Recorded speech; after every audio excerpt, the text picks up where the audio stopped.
Good morning everyone, welcome to newspaper decoded. आज हम अपना 31 दिसंबर का द हिंदू न्यूज़पेपर देख लेते हैं। तो जो फर्स्ट न्यूज़ है यहाँ पे, ministry tells social media platforms to block obscene and pornographic content. तो यहाँ पे ministry of electronics and IT ने सोशल मीडिया कंपनीज को एक एडवाइजरी इशू की है, जिसमें कहा गया है कि प्लेटफॉर्म्स जो सोशल मीडिया प्लेटफॉर्म्स है उनको कोई भी ऑब्सीन या फिर पोर्नोग्राफिक कंटेंट है उसको प्रोएक्टिवली रिमूव करना होगा।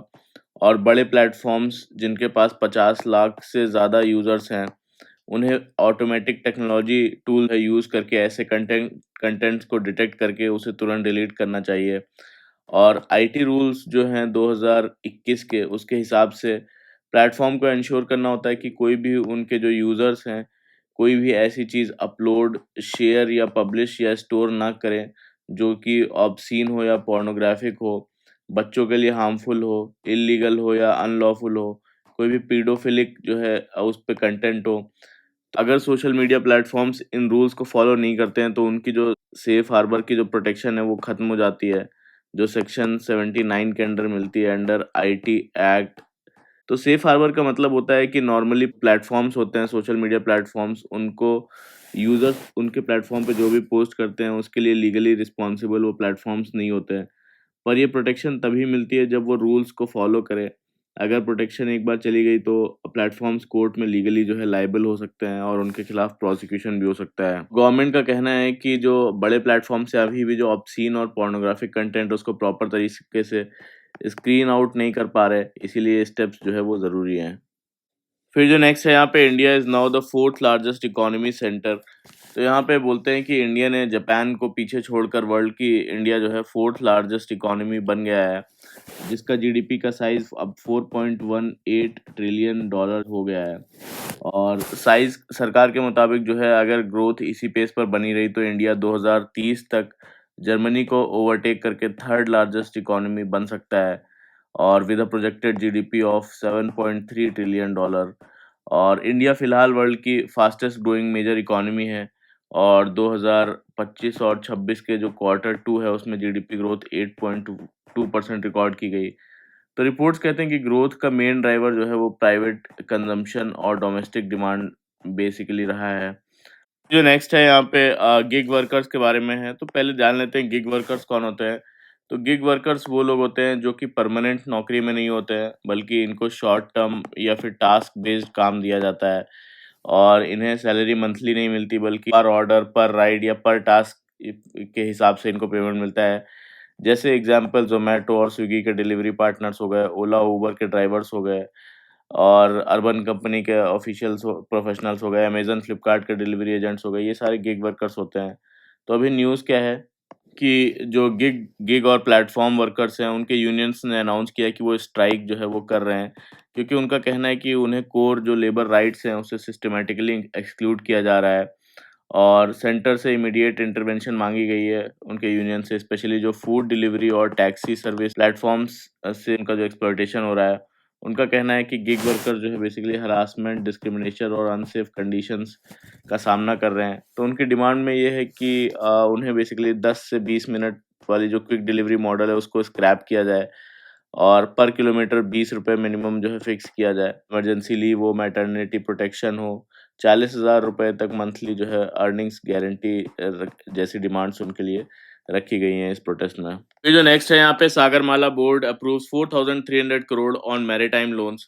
तो सागरमाला प्रोग्राम क्या है? सागरमाला बेसिकली गवर्नमेंट का एक पोर्ट लेड डेवलपमेंट प्रोग्राम है, जिसका एम है कि इंडिया के पोर्ट्स को मॉडर्नाइज किया जाए, लॉजिस्टिक कॉस्ट कम किया जाए, कोस्टल एरियाज में इंडस्ट्रियल और इकोनॉमिक ग्रोथ बढ़ाया जाए, और मैरीटाइम जो ट्रेड है उसको बूस्ट किया जाए। तो इसे 2015 में लॉन्च किया गया था ministry of shipping, port shipping and waterways के द्वारा।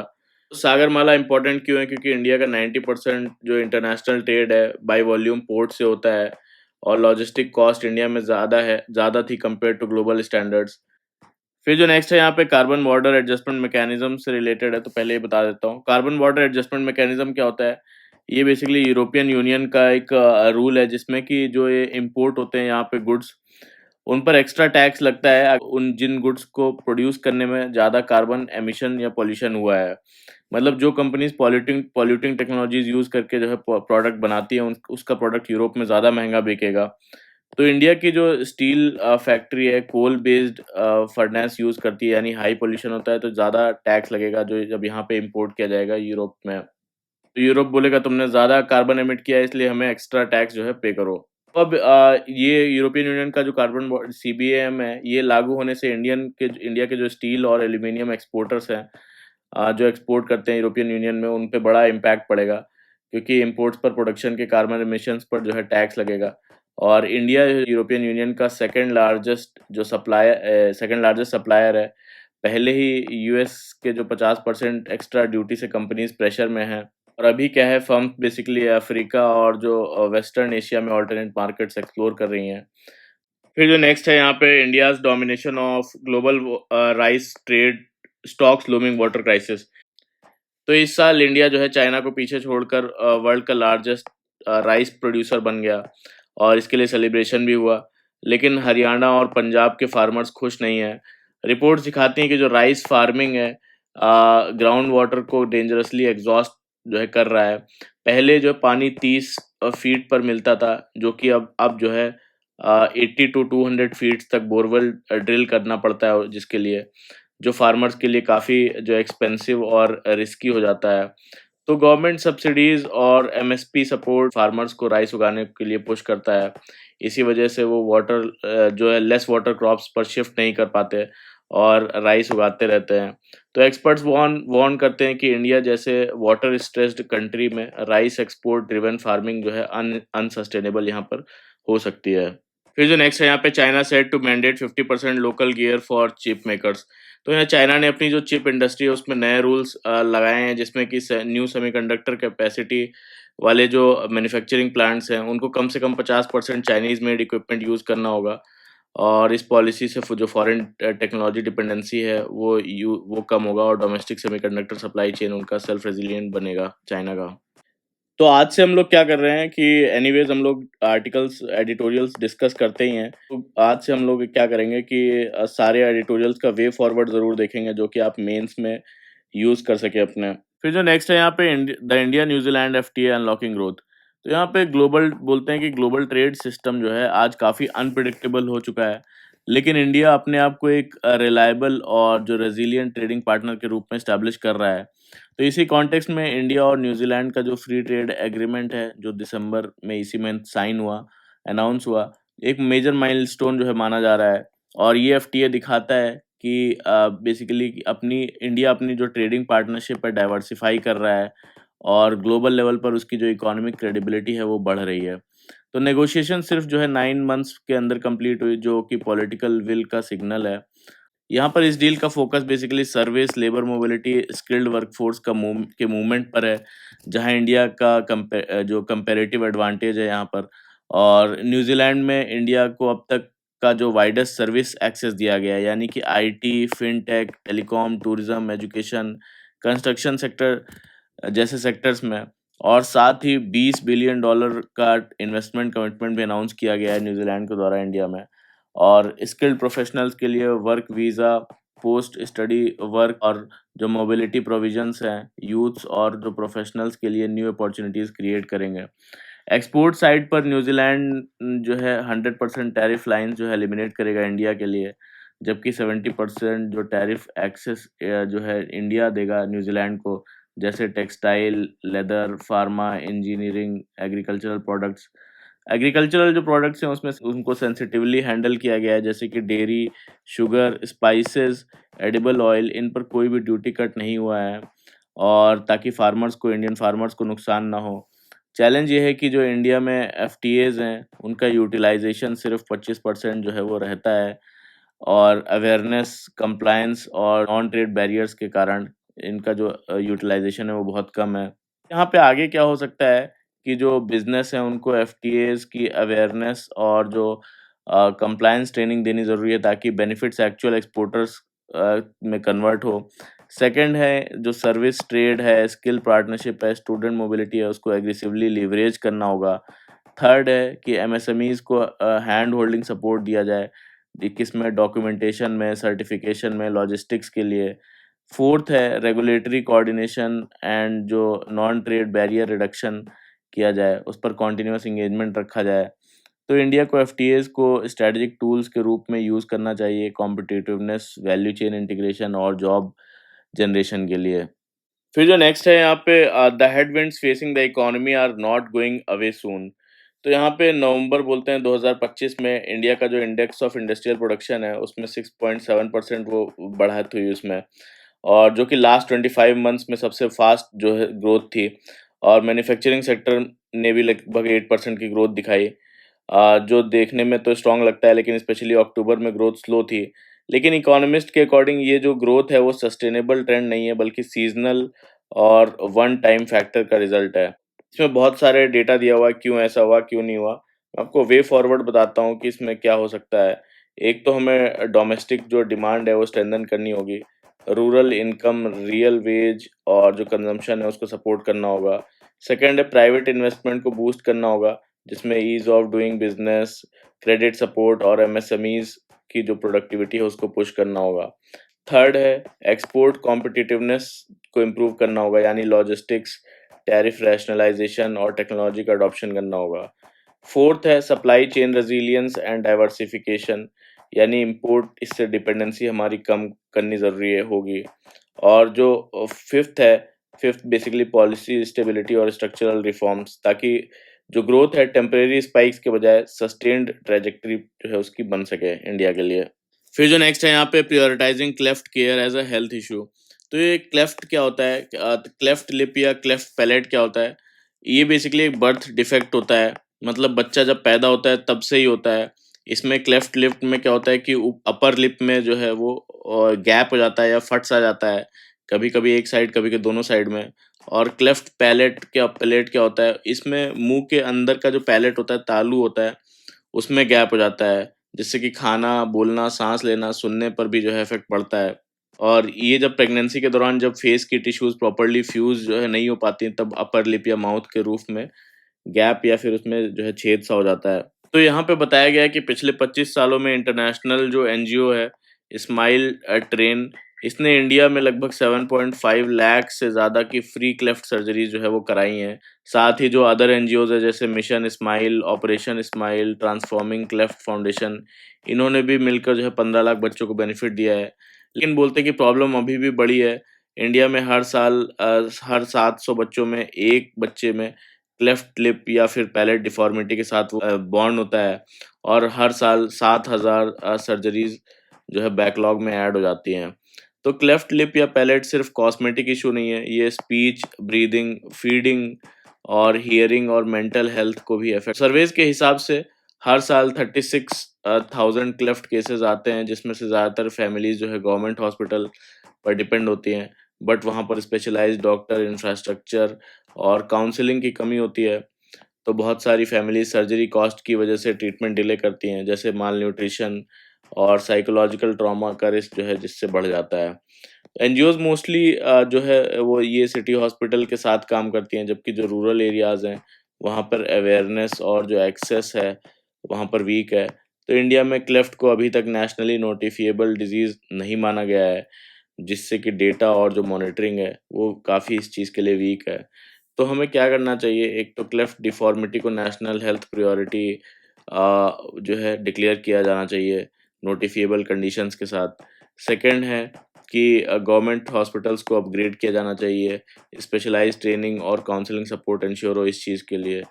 थर्ड है कि अर्ली स्क्रीनिंग बर्थ पे हो, जैसे कि आशा वर्कर्स को, एएनएम्स को ट्रेनिंग मिले इसकी। फोर्थ है कि रूरल फैमिलीज़ के लिए ट्रैवल और जो पोस्ट ऑपरेटिव सर्जरी सब्सिडी वो दी जाए। और फिफ्थ हो सकता है कि न्यूट्रिशन प्लस जो स्पीच थेरेपी है या फिर लॉन्ग टर्म रिहैबिलिटेशन है, उसको ट्रीटमेंट का एसेंशियल पार्ट जो है वो बनाया जाए इसके लिए। फिर जो नेक्स्ट है यहाँ पे law on suspension of sentence. तो ये article basically Unnao rape case 2017 में जो हुआ उससे जुड़ा हुआ है, जिसमें हाई कोर्ट ने अभी जो इसमें आरोपी हैं कुलदीप सिंह सेंगर, उनको 23 दिसंबर को बेल दे दी थी, जिसके बाद काफ़ी पब्लिक डिबेट हुआ। तो क्या हुआ है इसमें, किस बेसिस पे इनको लाइफ इम्प्रिजनमेंट मिलने के बाद बेल दे दी गई? तो हाई कोर्ट ने कहा कि जो बेसिकली पॉक्सो एक्ट है उसका सेक्शन 5C, उसमें लिखा हुआ है कि अगर कोई पब्लिक सर्वेंट किसी माइनर के साथ जो है सेक्सुअल ऑफेंस करे, तो वो एग्ग्रेवेटेड क्राइम जो है माना जाता है। लेकिन प्रॉब्लम ये है कि जो पॉक्सो एक्ट है उसमें पब्लिक सर्वेंट का जो मीनिंग है वो क्लियरली डिफाइन नहीं है। इसीलिए जो आईपीसी का जो सेक्शन 21 है उसमें जजेस, पुलिस और गवर्नमेंट ऑफिसर्स ये सारे पब्लिक सर्वेंट बोले जाते हैं। पर जो एमएलए है इनको पब्लिक सर्वेंट में इंक्लूड नहीं किया गया है। इसी वजह से कोर्ट ने जो एमएलए है उसको पब्लिक सर्वेंट ना मानते हुए जो क्राइम है सेक्शन 5C के कैटेगरी में नहीं आता है बोला, और इसी के बेसिस पे उनको सेंटेंस जो है टेम्परेरी सस्पेंड कर दी गई। पर सुप्रीम कोर्ट ने इस जो ने ऑब्जर्व किया कि ये बहुत ही नैरो इंटरप्रिटेशन है। पॉक्सो का जो प्रोटेक्टिव स्पिरिट है वो उसको वीकन करता है। तो जो पॉक्सो का पर्पस है कि चिल्ड्रंस को प्रोटेक्ट करना, अगर एमएलए जैसे पावरफुल लोग ही पब्लिक सर्वेंट नहीं माने गए तो जो है क्राइम्स में लूप होल वो बन जाएंगे। और सुप्रीम कोर्ट ने ये हाई कोर्ट का जो बेल वाला ऑर्डर है उस पे स्टे लगा दिया। यहाँ पे बोल सकते हैं कि जो पॉक्सो एक्ट में जो पब्लिक सर्वेंट है उसकी डेफिनेशन को फर्स्ट क्लियरली क्लैरिफाई करना चाहिए अमेंड करके, ताकि जो अब्यूज ऑफ पावर वो लूप होल्स के थ्रू ना हो सके। सेकंड है कि लाइफ सेंटेंस केसेस में बेल जो है स्टैंडर्ड और स्ट्रिक्टर और यूनिफॉर्म बनाया जाए। फिर थर्ड है कि सर्वाइवर जो प्रोटेक्शन है और विटनेस सिक्योरिटी फ्रेमवर्क को जो है स्ट्रॉन्गर और अकाउंटेबल बनाया जाए। फोर्थ है कि जुडिशियल इंटरप्रिटेशन जो चाइल्ड सेंट्रिक और पर्पस पर्पस सर्व करने वाला रहना चाहिए। टेक्निकलिटीज़ के ऊपर जो है जस्टिस और वल्नरेबिलिटी को प्रायोरिटी ना मिले, ऐसा फ्रेमवर्क हमें तैयार करना होगा। Multipolar world with bipolar characteristic, तो यहाँ पे बोलते हैं कि 2025 जो है ख़त्म होने को है, और जियोपॉलिटिक्स में एक बड़ा डेवलपमेंट देखा गया कि यूनाइटेड स्टेट्स ने कैरेबियन रीजन में डिकेड्स के बाद सबसे बड़ी जो मिलिट्री मोबिलाइजेशन है वो की है। तो अमेरिका ने अपने जितने भी एडवांस्ड एयरक्राफ्ट कैरियर्स हैं, फाइटर जेट्स हैं, सबमरीन्स हैं, हज़ारों ट्रूप्स यहाँ पर डिप्लॉय किए हैं। मेनली जो वेनेजुएला पर प्रेशर बढ़ाने के लिए, जहाँ पर वो प्रेसिडेंट जो निकोलस मदुराओ है वेनेजुएला में, उनको पावर से हटाने की कोशिश कर रहे हैं। और ट्रम्प एडमिनिस्ट्रेशन ने नेशनल सिक्योरिटी स्ट्रेटजी 2025 में जो लैटिन अमेरिका है उसको स्ट्रेटेजिक प्रायोरिटी डिक्लेयर किया है। और एक तरह से ये बेसिकली मोनरोय डॉक्ट्रिन को रिवाइव किया गया है। मतलब जो लैटिन अमेरिका है और में लैटिन अमेरिका में चाइना जैसी एक्सटर्नल पावर्स का इन्फ्लुएंस रोकना, और जो रीजन है उस पर यूएस डोमिनेंस मेंटेन करना लैटिन अमेरिका कैरिबियन रीजन में। तो इंटरेस्टिंग बात यह है कि जब अमेरिका बेसिकली यूरोप यूरोप में अपनी जो सिक्योरिटी रोल है यूरोप में उसका, उससे स्टेप बैक कर रहा है, तभी वो जो वेस्टर्न हेमिस्फीयर है उसमें अपनी प्राइमेसी जो है वो रीइंफोर्स करने पर फोकस कर रहा है। और ये शिफ्ट एक बड़े ग्लोबल पावर ट्रांजिशन का सिग्नल है। तो बोलते हैं कि वर्ल्ड जो है वो अब यूनिपोलर नहीं रहा है। चाइना और जो रशिया है उसके उभरने से जो सिस्टम है मल्टीपोलर और अनस्टेबल हो गया है। तो चाइना अपनी जो इकोनॉमिक और जो मिलिट्री पावर है, और रशिया चाहे बेसिकली इकोनॉमी उसकी वीकर हो पर अपनी मिलिट्री न्यूक्स और जो जियोपॉलिटिकल असर्टिवनेस है उसके थ्रू स्ट्रॉन्ग पावर जो है बना हुआ है। और रशिया और चाइना पार्टनरशिप भी जो है ये भी वेस्टर्न जो ब्लॉक है उसके वेस्टर्न रूल बेस्ड ऑर्डर को चैलेंज के रूप में जो देखा जा रहा है। और फिर भी जो तीनों पावर्स हैं उनके इंटरेस्ट काफ़ी डिफरेंट हैं, इसीलिए बोलते हैं कि वर्ल्ड एक फ्लूइड मल्टीपोलर फेज में है। और इस सिचुएशन में इंडिया, ब्राज़ील, जापान, जर्मनी, इन जैसे कंट्रीज़ ने अपने जो मिडिल पावर्स हैं इन्होंने अपनी स्ट्रैटेजिक ऑप्शंस जो है ओपन रखी हैं। मतलब एक हेजिंग स्ट्रैटेजी जो है वो फॉलो कर रहे हैं। तो ट्रम्प का गोल एक तरह का ऑफशोर जो है बैलेंसिंग लगता है, यानी यूरोप को अपनी सिक्योरिटी खुद हैंडल करने देना, रशिया के साथ लिमिटेड रीसेट एक्सप्लोर करना, और चाइना के अगेंस्ट लॉन्ग टर्म कंपटीशन के लिए प्रिपेयर रहना। तो यहाँ पे वे फॉरवर्ड में बोला जा सकता है कि जो कंट्रीज़ हैं उनको स्ट्रैटेजिक ऑटोनॉमी जो है अपनी स्ट्रेंथन करनी होगी। स्पेशली इंडिया जैसी मिडिल पावर्स के लिए बैलेंसिंग डिप्लोमेसी बहुत ज़्यादा ज़रूरी है। सेकंड बोलते हैं कि जो ग्लोबल इंस्टीट्यूशन है उनके रिफॉर्म्स जो है की ज़रूरत है, ताकि जो इमर्जिंग मल्टीपोलर वर्ल्ड में स्टेबिलिटी मेंटेन रहे। थर्ड बोलते हैं कि यूएस और जो चाइना है, यूएस चाइना राइवलरी का इम्पैक्ट एशिया पर सबसे ज़्यादा होगा। इसीलिए रीजनल कोऑपरेशन और जो सिक्योरिटी फ्रेमवर्क है उसको स्ट्रॉन्ग बनाना होगा। फोर्थ बोलते हैं कि एनर्जी, ट्रेड और जो डिफेंस है उसमें डाइवर्सिफिकेशन है स्पेशली डेवलपिंग नेशंस के लिए एसेंशियल है, ताकि ग्रेट पावर कॉन्फ्लिक्ट्स का इकोनॉमिक शॉक कम से कम हो इसमें। फिर जो नेक्स्ट है यहाँ पे Himachal apple growers oppose reduced import duty on New Zealand.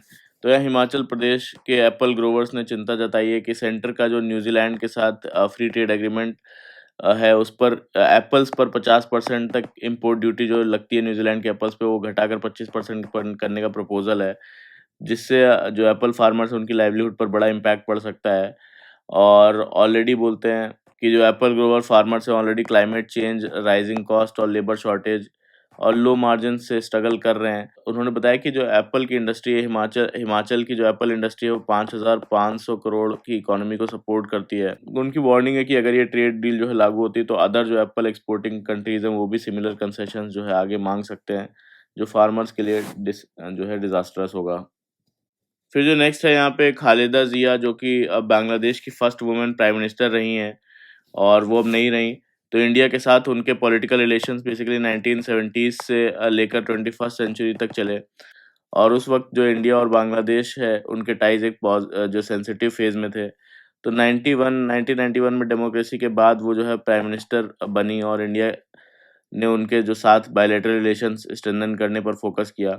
तो उन्होंने जो सार्क कॉपरेशन को इम्पोर्टेंस दी और मल्टीपल हाई लेवल विजिट्स के थ्रू पॉलिटिकल एंगेजमेंट जो है बनाए रखा, चाहे टेंशन्स हो या रीजनल क्राइसिस। तो लेटर ईयर्स में भी उनके इंडिया के साथ डिप्लोमेटिक टाइज जो है जारी रहे, इंक्लूडिंग ट्रेड टॉक्स और स्ट्रेटेजिक आउटलुक। तो वही अभी उनके फ्यूनरल को अटेंड करने के लिए भी जयशंकर जी विजिट करेंगे।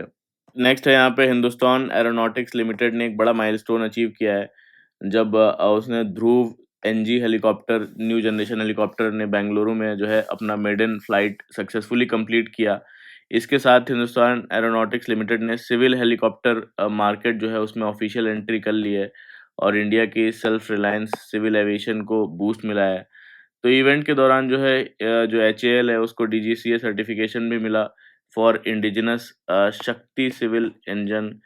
तो शक्ति सिविल इंजन जो कि इंडिया का पहला डीजीसीए सर्टिफाइड एरो इंजन है। फिर जो नेक्स्ट है यहाँ पे small value retail digital payments on the rise RBI report.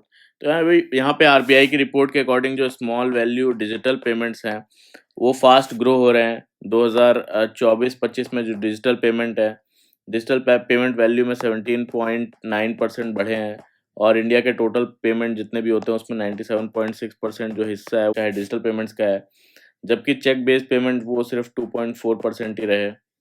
फिर जो नेक्स्ट है यहाँ पे प्रिंसिपल साइंटिफिक एडवाइजर के एक ऑफिस के एक वर्किंग पेपर में कहा गया है कि आर्टिफिशियल इंटेलिजेंस का जो इंफ्रास्ट्रक्चर है सभी प्लेयर्स के लिए एक्सेसिबल बनाना ज़रूरी है, सिर्फ जो बड़ी टेक फर्म्स हैं या मेट्रो सिटीज़ तक सीमित नहीं रहे ये।